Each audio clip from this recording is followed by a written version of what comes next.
Welcome to the Warrior Woodshop. My name is Mr. Rodaway, and this video is all about our version of the new Yankee Workshop's Deluxe Router Table Station and how we built it.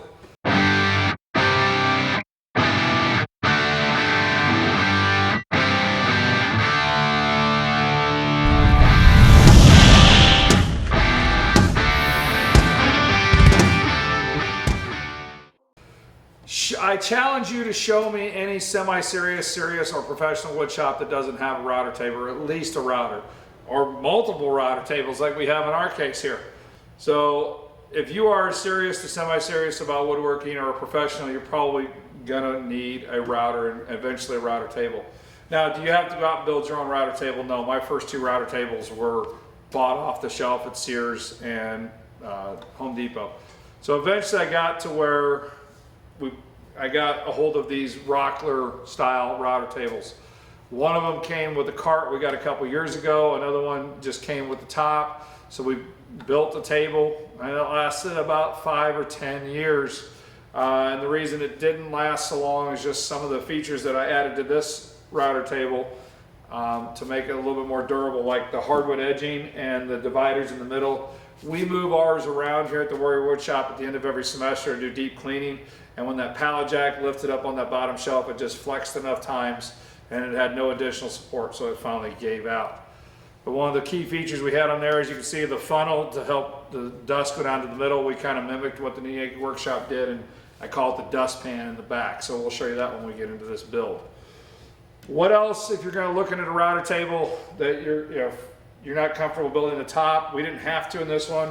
Make sure you got yourself a miter track for accessories. Your fence is adjustable left and right, and you can put some feather boards on with a T-track. And I know this is something you don't see very often, these two router bit guards. Safety is number one here at the Warrior Woodshop, as it was in the new Yankee Workshop. In fact, since these router tables are based from the new Yankee Workshop's deluxe version, and I had the opportunity to meet Norm Abrams himself in 2010, I want to pay a little tribute to all the tips and tricks and videos he's provided to help me get where I'm at. You know, New Yankee Workshop was my YouTube on Sunday afternoon with the VCR back in the 90s. So with that and their tribute to safety, I want to quote Norm Abrams from the New Yankee Workshop saying, "Before we use any power tools, let's take a moment to talk about shop safety. Knowing how to use your power tools properly will reduce the risk of personal injury." And remember this, there's no more important safety rule than to wear your safety glasses. Just like in the Yankee Workshop, here at the Warrior Woodshop, safety is number one. We wear our safety glasses, and if at all possible, we try to put guards on every tool. And these are a little accessory you can get on Amazon, Rockler, any of the woodworking accessory stores, $5 to $10. You can make it yourself. You can see here in this T-track cutting operation, the router bit completely disappears. And that is where people can get forgetful and complacent. And this little orange guard or blue guard, depending on which router you're at in our table or our workshop, just reminds you of, we call it the dummy zone. If you're dumb enough to put your fingers there, you're gonna get what you deserve. And unfortunately, I learned that from experience 20 years ago, so yeah. Unfortunately, sometimes it takes a catastrophic event. Unfortunately, this is a minor catastrophic event to get you to pay attention to safety, because no matter how many warnings, cautions, guards you can put up there, safety ultimately is up to you and the person doing the operation. So safety first, safety always. So what goes into the router cabinet is totally up to you, your time and materials. I call this the hybrid version. To me, there's 3 ways you can build a router station cabinet. You can showcase your skills. You can use the most expensive woods. You can use all the fancy joinery, dovetail drawers, raised panel doors. You know, really say, haha, look what I built, and be proud. Because you're going to use this thing project after project. So your other option is you can go cheap and whatever you got laying around. The problem with that one is most of the time it looks like what you have laying around. We went for the hybrid version.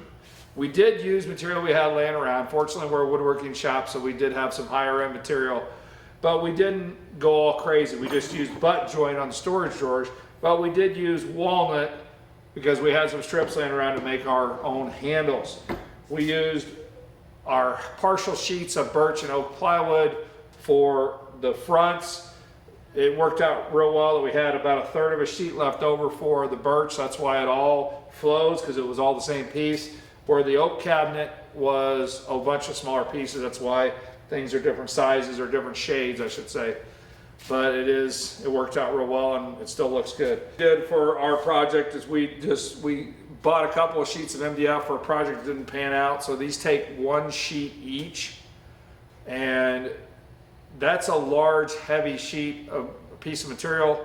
You don't want it flopping in the back of your truck. It will snap on you. So we actually used our flatbed trailer.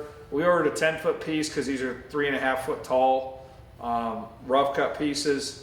And we rough cut them down because they were so heavy to bring inside those 10-foot pieces on our trailer using our saw guide, our circular saw guide.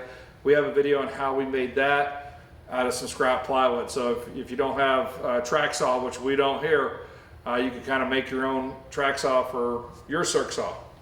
The other thing that we did for a lot of the other pieces then is we used our panel saw. And I understand a lot of people don't have access to a panel saw. So your home center usually has one of those that they usually throw in a couple of free cuts, or they used to, $1 or $2 a cut. Don't trust their measuring, but at least get it rough cut to where it will fit into your vehicle and get into your shop a little bit more manageable, especially if you're working on your own. How we built these, we took that MDF, it's durable, it's strong, it finishes out well, and it's stable and heavy. I know heavy is not a good thing you always want to hear in furniture, but when it comes to power tools, you want heavy to absorb the vibration and prevent movements. So we then cut our pieces down to size using our table saw, and then set up our dado blade for dados. We put technically two dados and a rabbet in our sides for our shelves and our top. In our shelf pieces, we put a couple dados for the dividers. So basically we built the cabinet as a standard kitchen cabinet with dividers. We then faced it with hardwood, or we used oak in this, red oak in this situation. The reason you want to face edge face the MDF is MDF is very durable on the surface, but it's soft on the edges. So that not only makes it look good, but also helps act as a bumper and a guide to get everything into place. So now we've got our cabinet built. Moved on to building the drawers, because we're going to need the drawers to space these drawer spacers. So we took a sheet of 3/4 plywood. We have access to a CNC, so we used it to drill the 20 holes. If you don't, you drill press or hand drill as many or as few as you want. But please don't just let them lay around and roll around while you're opening and closing. So try to make some sort of stand like this if you're going to do this style. Then we used our good plywood for the front, rabbited, and we nailed it both from the bottom and the front to give it some double strength. And again, we added our own L shape. We took a piece of 1.5 by 3/4, made 2 half-inch rabbets, left a 1/4 inch for us to grab and eat right there. We took some 1/2 inch plywood. So basically we took we put our first one in, we used a washer or playing cards so to give us a little bit of clearance. We set it on top there, then dropped the edges on there, on top of the drawer. And we did that, repeated the procedure with the next one. And on this particular side, we added just a faceplate for our switch. On the other side over here, we built a drawer for our storage, or wrenches and things like that. We didn't go fancy, 1/2 inch plywood butt jointed with a dado for the floor. It's because, again, we're building the hybrid version here. We don't have to showcase our skills. We want it to look good, but we also wanted to get the project done. This side right here is basically an open tray, kind of like it is on that side, but it's got a permanent front with this switch right here. Paddle switches, again, talking about safety, are super important because you have to deliberately try to turn this one on. I mean, it's not difficult, but you can't just walk by and bump it with a board. You could get away with the light switch. I'm not going to recommend that because you could actually turn it on. The worst one though, the light switch is better than nothing. The worst one in my opinion is reaching up underneath there to turn the router on and off. Because in most routers, they rotate as they raise up and down, so that means the switch is going to change positions and won't always be in the same location. So all of our wiring is inside. It's inside this trough. Then we have a yellow extension cord that we put an end on here. It plugs the router into it, and the router's in the off position, or excuse me, the on position. So another safety thing you got to worry about when you do take these routers out, flip the switch to the off position, and if you're going to use them as a hand router, because remember that when they're in here, the router switch is in the on position. It's the table that turns the router on and off. One of the things that the new Yankee Workshop does for convenience, and this is an option if you're not very good at wiring, is to buy a switch like this. The only problem, it still has the paddle, and the nice thing about these paddle switches, they have this little yellow insert right here that can come out. If you wanted to keep, if you have small children or wanted to make your router inoperable. But the problem with this works just fine, but to me the power cord's on the front of the machine, not the back, so I guess you could. A lot of people mount it to the side, so it's directed towards the back, but then your router plug has to come out the side and plug into here, and you got a coiled up cord hanging outside your router. These are $20, $25. So it's an easy option if you're not familiar with routing or wiring. But if you can run, if you wired stereo, if you can run a pair of wire strippers, crimpers, and a utility knife, you can probably do this switch here, which is about $10 or $15. And what's nice is it has two prongs.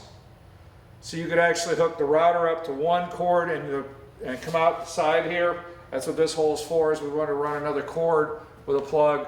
So when you turn this switch on, the shop vac would also come on with it. So there's a few options there. So now that we got our drawers built, we are moving on to the plywood doors. We chose to do plywood just because of what we had available. I know a lot of people use plexiglass. I don't see the absolute need for that.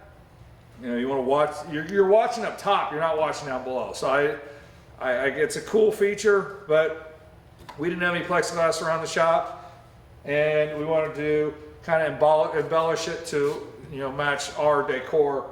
So that's why we lasered our logo on it. These slots down here are vents. If you don't put those vents in there, it works kind of like putting a shop vac on the concrete or on the floor. It's going to work really well in that one little spot, and that's it. So you need to have some airflow through. You can mimic or make the design, up to you, and you'll have to maybe experiment with that. And who knows, once we get our new dust collection system, if that's too much or too little, we can always add a slot on the side if we needed to, or one up above it. They do say, from all the videos I've watched, lower slots are better. These are ports bought from PowerTech off of Amazon. They're made to fit shop vac hoses and 2.5-inch hoses. You can use a 2-inch PVC pipe. It's a little thicker walled, so you got a smaller opening. However, the PowerTech ones match what's on top of the router, so that worked out real well. And the nice thing about the 2-inch PVC option, though, is you can get elbows and things like that to fit your need for your dust collection. Ours goes up, most people's go down. So again, make your dust collection fit your needs. But all in all, router tables a router table is to me a necessity in any semi-serious to serious woodworking shop. And the reason we have 2 of them here at the Warrior Woodshop, this is one side of our shop. We have 3 on the other side. We run 2 classes of 15 to 25 kids per class. So we have 40 to 50 kids. We're with that many projects going on at once. Our advanced class is what's going to get to use these 2 router tables. And with the lifts, they're going to be doing different things like dovetails and, you know, tongue and grooves, things like that, to where they'll be changing the bits more. So that's why we have access to the router lifts on this side. We're going to build a unique 3-station router table on our beginning. Right now we've got 3 just wood line. They're great router tables, but they're small. They've served for 15 years in the shop. The countertop is finally starting to peel, so we thought, well, it's time to rebuild that one too. Why do 3 separate units when they're always together anyways, and then the dust collection will be centralized? So hopefully we can do just a how we did it video on that one, kind of like this one here. If you're a seasoned woodworker, or even a just beyond beginning woodworker, and you understand the basics to cabinet building, you should be able to build these without needing that step-by-step video. But if not, hit that subscribe button, the bell notifications, so that way when I do get around to posting the 30-minute step-by-step video on how to build these, you get notified and you can build your own. So hopefully I helped you, give you some ideas on how these went together. They're actually simpler than what they look, especially if you have a router table. Watch on Marketplace. I don't know if anybody uses Craigslist anymore. Watch for sales at Rockler, Woodcraft, and all those, and find yourself a router table top. That saves yourself a lot of work. Really looking at these things, you could buy a T-track bit like I did, a piece of angle iron, and make your own if you wanted to, or you do like the Yankee Workshop did and build theirs out of the MDF and laminate material.